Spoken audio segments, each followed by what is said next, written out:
Trust the experts.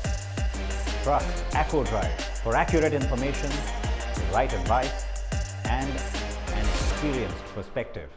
It doesn't get more electrifying than this. Here's a car with 45 years of iconography, and now it's making a case for you to go electric. It's a car I have been dying to drive for quite some time now. Now, a G-Class or a G-Wagon is always a car that just gets you excited, that gets a lot of emotion going. But this one is the electric G. Yes, it's the one that, like I said, many of us have talked about for a while. Can't wait to get it on the road.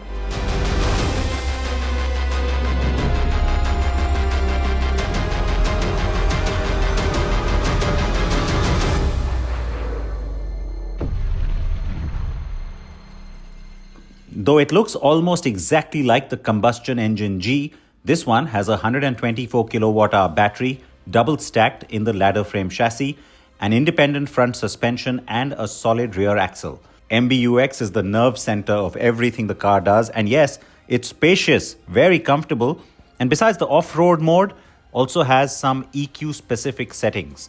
The G580 has a kick-ass G-turn, where motors on the front and back turn in opposite direction, for a really surprising turnaround on the spot.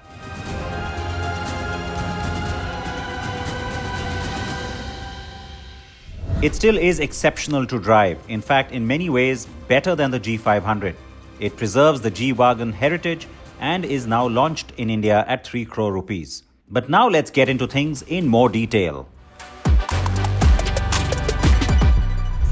Now, when it comes down to it, this is more of a prestige project, a flagship.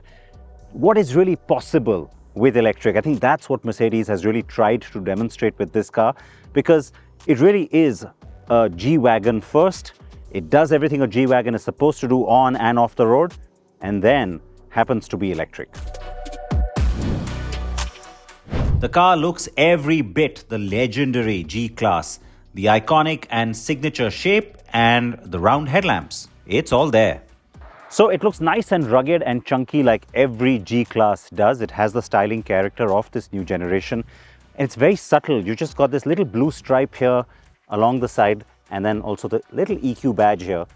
That's really what gives it away, besides, of course, the styling at the rear. The car's look is very much like the regular third-gen car, except with that G580 badging. The rear door swings open sideways, just like it always has, and it has a pretty large boot too. So it's a nice big boot, what you expect on a G-Wagon, but at the back, it's not a spare wheel, and it's kind of flat. And for those of you who wonder what this little unit is about, open it up, and it's just a little storage, 10 kgs extra storage, so you can put your charging cable or maybe a small bag in there. There you go, that's the charger. Or, like I said, maybe just your bag, but can't take more than 10 kgs.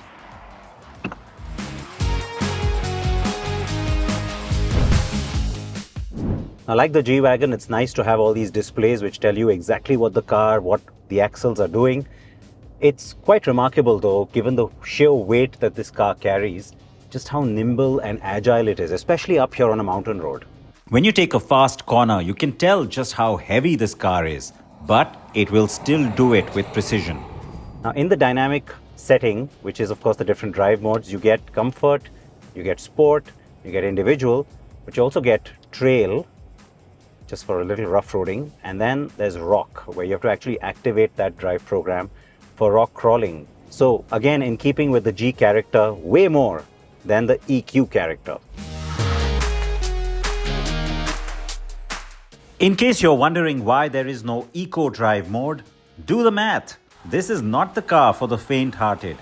But given it is also a luxury car in many ways, it does have a comfort mode where it dances and glides through traffic and even bad roads very comfortably. Now, with electrics, a lot of cars these days have the artificial sound, so does this one. That is pretty satisfying, I have to say. It really starts to rumble and growl.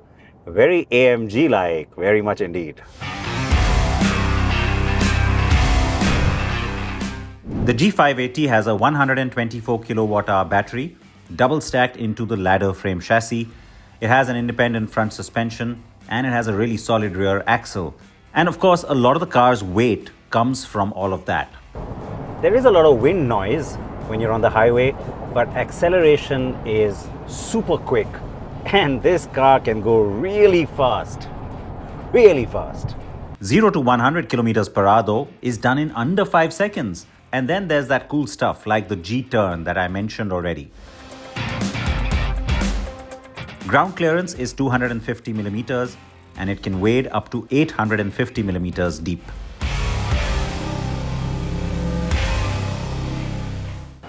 Now you've got to say the car also carries a lot of street cred. It gets a lot of attention everywhere it goes. Snob value, 200%. All that does come at a price though.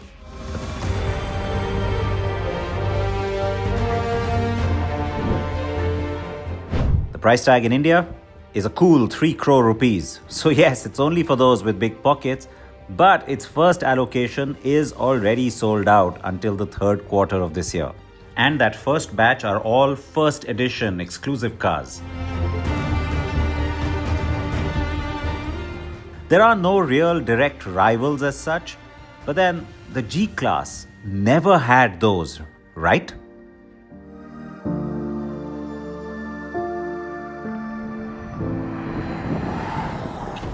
Time to switch gears and get into Acco Drive. For hassle-free car service, in-depth reviews, great deals on new cars and personalized advice from our experts.